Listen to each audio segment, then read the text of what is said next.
at the Laikipia Airbase, Laikipia County. Warrant Officer to Paul Omasanja anatua sehemu aliyotengewa kwa maridadi kabisa. Members of the Kenya Defence Forces, their families, military veterans and their families, as well as the families of their departed colleagues, gathered to celebrate the remarkable efforts of the three services of KDF in the protection of Kenya's territorial sovereignty. A colourful ceremony showcasing the Kenya Defence Forces prowess and military art in dealing with security threats. The Commander-in-Chief paying glowing tribute to the men and women serving in the three services of KDF for their selfless acts in the protection of Kenya's borders. The tip of the nation's spear has always been and will always remain our troops, be they on land, in air, or at sea.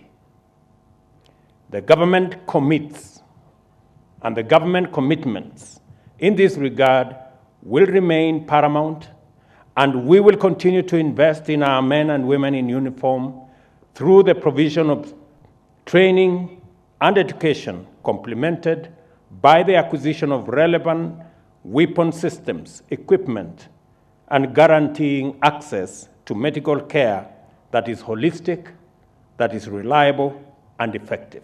In defending the country against external aggression, KDF troops have robustly continued to undertake counter-terrorism operations within and beyond our borders, which has significantly degraded the Al-Shabaab menace. While pledging continued support for the military, President Ruto challenged the forces to expand their efforts beyond the provision of security and aid in the process of dealing with emerging human security issues. I urge you to also seek to address human security needs of the citizenry, like food security and affordable housing. Indeed, the broader national purposes of our public service, insofar as they apply to defense forces, should find robust expression in the work that our gallant men and women in uniform undertake. The head of state calling on the leadership of KDF to expand the force's efforts in regional peacekeeping, noting that their involvement in previous and current peacekeeping missions have been successful. And I have had a conversation with the leadership of our KDF to expand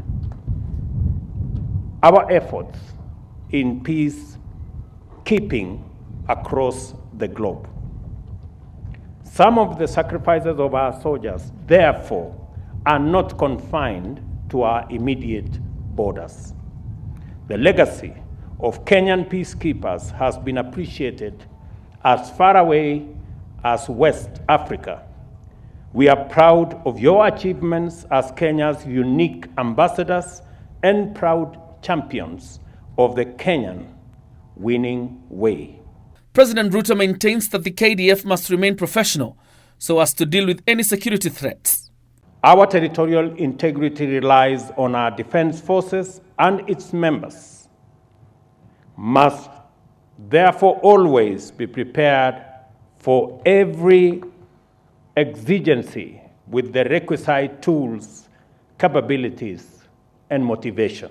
In observing the KDF Day, President Ruto called on Kenyans to continue honoring the men in uniform who put their lives in the front line to defend this nation. John Jacob Curia, Easy Friday.